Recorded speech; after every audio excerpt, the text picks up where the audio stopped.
Hello बच्चों, आज हम हिंदी संचय में पाठ 8 सुभागी के विषय में अध्ययन करेंगे। प्रस्तुत कहानी हिंदी के सुप्रसिद्ध कथाकार मुंशी प्रेमचंद द्वारा लिखित है। मुंशी प्रेमचंद ने ग्रामीण जीवन का यथार्थवादी चित्रण करने में महारत हासिल कर रखी थी।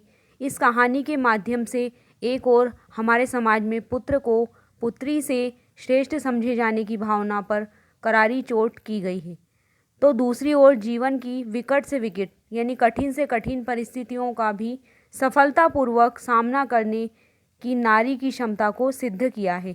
वर्तमान समय में जब समाज में लड़के की चाहत बढ़ी है और नारी के अस्तित्व पर संकट के बादल मंडरा रहे हैं, तो इस कहानी के पात्र तुलसी महतो का कथन लड़के से लड़की भली जो कुलवंती होए बड़ा ही प्रासंगिक लगता है। यानी इस कहानी के जो मुख्य पात्र हैं तुलसी महतो, उन्होंने एक बात कही है कि लड़के से तो लड़की अच्छी होती है जो कि दो कुलों को जोड़कर रखती है, दो वंशों को जोड़कर रखती है। तो ये कथन उन्होंने अपनी बेटी के लिए कहा है और इस कहानी के माध्यम से एक बेटी के द्वारा अपने माता पिता की सेवा करना और बेटी को पुत्र से श्रेष्ठ समझना, इस प्रकार की बात इस कहानी के माध्यम से बताई गई है।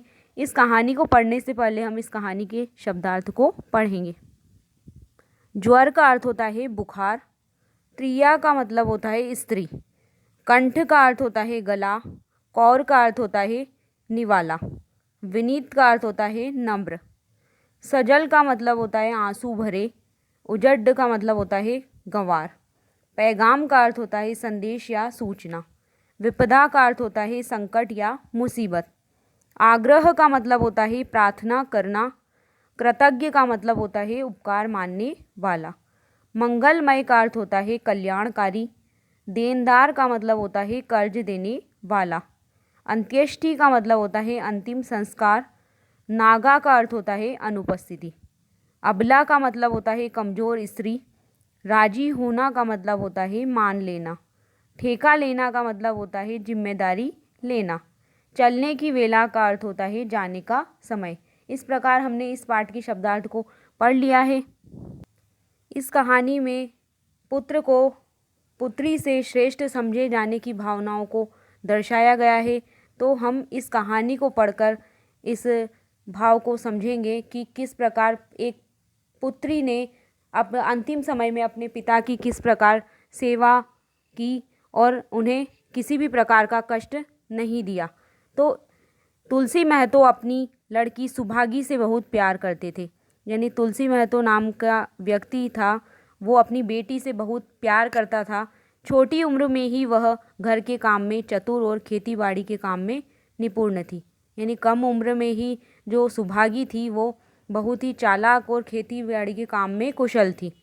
उसका बड़ा भाई जो था, जो कि उससे उम्र में बड़ा था, रामू, वह बड़ा ही कामचोर और आवारा था। तुलसी ने सुभागी और रामू दोनों की शादी कर दी। यानी तुलसी महतो ने दोनों की शादी कर दी। थोड़े ही दिन बीते थे कि अचानक एक दिन एक बड़ी विपदा आ गई। यानी एक बड़ी मुसीबत उनके ऊपर आ गई। सुभागी बहुत छोटी उम्र में ही विधवा हो गई। यानी कम उम्र में ही सुभागी ने अपने पति को खो दिया और वो विधवा हो गई। सुभागी के दुख की कोई सीमा न थी। यानी सुभागी अपने पति के मरने से बहुत दुखी हो चुकी थी। बेचारी को अपना जीवन पहाड़ की तरह लगने लगा। यानी पहाड़ जैसा बड़ा अपना जीवन उनको सुभागी को लगने लगा। कुछ साल बीत चुके थे। लोग तुलसी महतो पर दबाव डालने लगे कि लड़की की कहीं दूसरी शादी कर दो। यानी तुलसी महतो से लोग कहने लगे कि तुम्हारी बेटी इतने कम उम्र में विधवा हो गई है तो तुम उसकी कहीं और शादी कर दो। आजकल इसे कोई बुरा नहीं मानता तो क्यों सोच विचार करते हो। यानी इसे कोई बुरी स्थिति नहीं मानता है, क्यों ना तुम अपनी बेटी की दूसरी शादी कर दो। तुलसी ने कहा, भाई मैं तो तैयार हूँ, लेकिन सुभागी भी तो माने। यानी मेरी बेटी सुभागी भी इस बात के लिए राजी हो, तभी तो मैं उसका दूसरा विवाह कर सकता हूँ। हरिहर ने सुभागी को समझाकर कहा, बेटी हम तेरे भले के लिए कह रहे हैं। यानी उनके पड़ोस में कोई हरिहर रहते थे, उन्होंने उसे समझाया कि हम तुम्हारे भले के बारे में कह रहे हैं कि तुम क्यों ना दूसरी शादी कर लो। माँ बाप अब बूढ़े हो गए हैं, यानी तुम्हारे माता पिता अब बूढ़े हो चले हैं, उनका क्या भरोसा। तुम इस तरह कब तक बैठी रहोगी, यानी इस तरह विधवा की ज़िंदगी तुम पूरी ज़िंदगी कैसे गुजारोगी। सुभागी ने सिर झुकाकर कहा, चाचा मैं तुम्हारी बात समझ रही हूँ, लेकिन मेरा मन शादी करने को नहीं कहता, यानी मेरी इच्छा नहीं है कि मैं दूसरी शादी करूँ। मुझे आराम की चिंता है, मुझे आराम की चिंता नहीं है, यानी वो बोलती है कि मुझे अपने जीवन में आराम की कोई चिंता नहीं है और मैं सब कुछ कष्ट झेलने के लिए भी तैयार हूँ। जो काम तुम कहो वह सिर आँखों के बल करूँगी, यानी आप मुझे जो भी काम कहेंगे मैं अपनी सिर और आँखों के बल पर उसे करूँगी, यानी सारी बात आपकी मानूंगी। मगर शादी करने को मुझसे न कहो, यानी ये शादी करने वाली बात आप मुझसे न कहें तो अच्छा होगा। उजड्ड रामून, उजड्ड रामू का उजड्ड मतलब होता है कि गंवार रामू, यानी उसका भाई जो गंवार था वो बोलता है कि तुम अगर सोचती हो कि भैया कमाएंगे और मैं बैठी मौज करूंगी तो इस भरोसे न रहना, यानी भाई तो कमाएगा और तुम बैठी हुई घर पर खाओगी, तो इसके भरोसे मत रहना, क्योंकि मैंने तुम्हारा जन्म भर का ठेका नहीं लिया है। ऐसा उसका भाई सुभागी को जवाब देता है। रामू की दुल्हन रामू से भी 2 उंगल ऊंची थी, यानी उसकी रामू की पत्नी जो थी वो उससे 2 उंगली भर भी लंबाई में बड़ी थी। वह मटक कर बोलती है, हमने किसी का कर्ज थोड़ी लिया है, हमने किसी से पैसा उधार नहीं लिया है कि जन्म भर बैठा कर खिलाएंगे, कि हम ज़िंदगी भर उसे बिठा कर खिलाएंगे। यह हमारे बूते की बात नहीं है, यानी बूते मतलब यह हमारे बस की बात नहीं है, यानी हमारी पहुंच से बाहर है यह बात। सुभागी ने गर्व से भरे हुए स्वर में कहा, भाभी मैंने तुम्हारा आसरा कभी नहीं लिया और भगवान ने चाहा तो कभी करूँगी भी नहीं, यानी सुभागी भी अपनी भाभी को जवाब देती है कि मैंने कभी भी आपका सहारा नहीं लिया है और भविष्य में कभी भी आपका सहारा नहीं लूँगी, यानी मैं अपने बलबूते पर भी अपना जीवन बिताऊँगी। तुम अपनी देखो, मेरी चिंता न करो, यानी तुम अपने बारे में सोचो और मेरे बारे में कुछ भी मत सोचो। रामू की दुल्हन को जब मालूम हुआ कि सुभागी शादी नहीं करेगी तो वह और भी उसके पीछे पड़ गई, यानी उसके पीछे और भी वह पड़ गई और हमेशा एक ना एक मुसीबत उसके लिए खड़ी कर देती थी और सुभागी को रोज़ाना रुलाने में उसे मज़ा आता था। और जो सुभागी थी वह बेचारी पहर रात से उठकर कूटने पीसने लग जाती थी, यानी अनाज कूटने पीसने का काम वो करने लग जाती थी। चौका बर्तन करती, गोबर थापती, खेत में काम करने चली जाती, दोपहर में आकर जल्दी जल्दी खाना पकाकर सबको खिलाती, यानी घर का सारा काम सुभागी करती थी। घर का सारा काम करने के बाद भी सुभागी सभी की आंखों में खटकती थी। रात को कभी माँ के सिर में तेल डालती, यानी कभी अपनी माता जी के सिर में वो तेल डालने का काम करती, कभी उनकी देह दबाती, यानी कभी उनका शरीर भी दबाती थी। तुलसी चिलम के शौकीन थे, यानी सुभागी के जो पिता थे वो चिलम पीने के शौकीन थे, उन्हें बार बार वह चिलम पिलाती।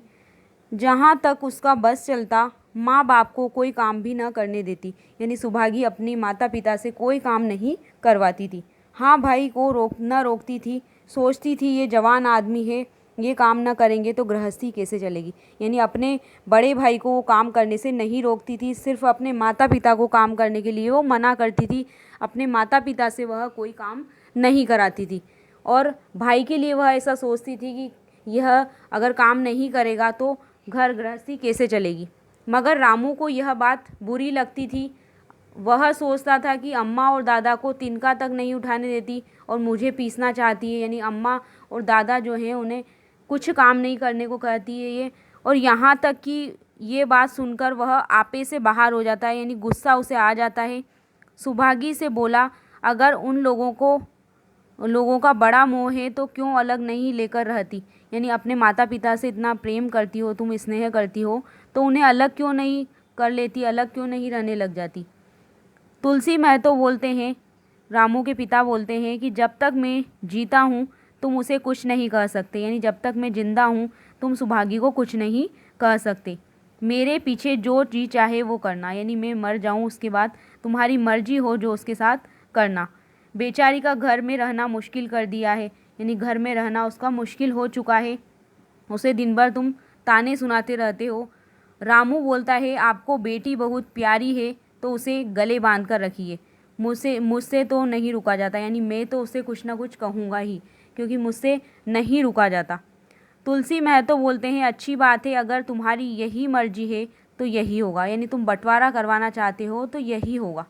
मैं कल गांव के आदमियों को बुलाकर बंटवारा कर दूंगा, यानी गांव के कुछ लोगों को बुलाकर घर की जो भी हिस्से में जिसके आ रहा है उसका मैं घर का और जो भी हमारे पास ज़मीन जायदाद है उसका मैं हिस्सा करवा दूंगा। तुम चाहे अलग हो जाओ या सुभागी नहीं अलग होगी, यानी तुम मेरे से अलग हो सकते हो लेकिन मेरी बेटी मुझसे अलग नहीं होगी, ऐसा सुभागी के पिता रामू से कहते हैं। रात को तुलसी लेटे वह पुरानी बात याद कर रहे थे जब रामू के जन्मोत्सव में उन्होंने रुपए कर्ज लेकर जलसा किया था, यानी उनके घर में जब बेटा पैदा हुआ था तब उन्होंने पैसे उधार, घर में पैसे नहीं होते हुए पैसा उधार लेकर उन्होंने एक बहुत बड़ा जन्म उत्सव मनाया था।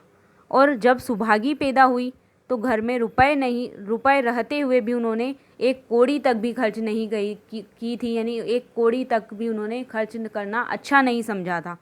पुत्र को उन्होंने रत्न समझा था और पुत्री को पूर्व जन्म के पापों का दंड, यानी बेटे को उन्होंने रत्न के समान बहुमूल्य समझा था, कीमती समझा था, लेकिन जो उनकी बेटी थी उसे उन्होंने पुराने जन्मों का, पिछले जन्म का पापों का फल माना था। वह रत्न कितना कठोर निकला और यह दंड कितना मंगलमय, यानी जिसे वो रत्न समझ रहे थे वो कितना बेकार निकला और यह जिसे हम दंड समझ रहे थे वो कितनी मंगलमय सिद्ध हुई, हमारे लिए शुभ सिद्ध हुई। दूसरे दिन तुलसी महतो ने गांव के आदमियों को जमा करके कहा, पंचों, अब रामू का और मेरा घर एक साथ निभा नहीं हो सकता, यानी मेरे बेटे का और मेरा गुजारा एक साथ नहीं हो सकता है, इसलिए मैं चाहता हूँ कि तुम लोग इंसाफ से जो कुछ मुझे दे दो वह लेकर अलग हो जाऊं, यानी तुम जो भी कुछ मुझे देना चाहते हो उसे लेकर मैं अलग हो जाऊं। रात दिन की किचकिच अच्छी नहीं होती, यानी रात दिन जो लड़ाई हो रही है वो अच्छी नहीं होती है। गांव के मुखिया बाबू सज्जन सिंह बड़े सज्जन पुरुष थे, यानी गांव के जो मुखिया थे वो बहुत ही सज्जन पुरुष थे। उन्होंने रामू को बुलाकर पूछा, क्यों जी, तुम अपने बाप से अलग रहना चाहते हो? तुम्हें शर्म नहीं आती कि औरत के कहने से माँ बाप को अलग किए देते हो? राम राम। यानी उसके गांव के जो मुखिया होते हैं सज्जन सिंह, वो एक तरफ रामू को बुलाते हैं और उससे इस तरह की बात कहते हैं कि तुम अपने पिता से ही अलग होना चाहते हो, तुम्हें ऐसा करने में बिल्कुल भी शर्म महसूस नहीं होती है और तुम अपने माँ बाप को ही अलग करना चाहते हो।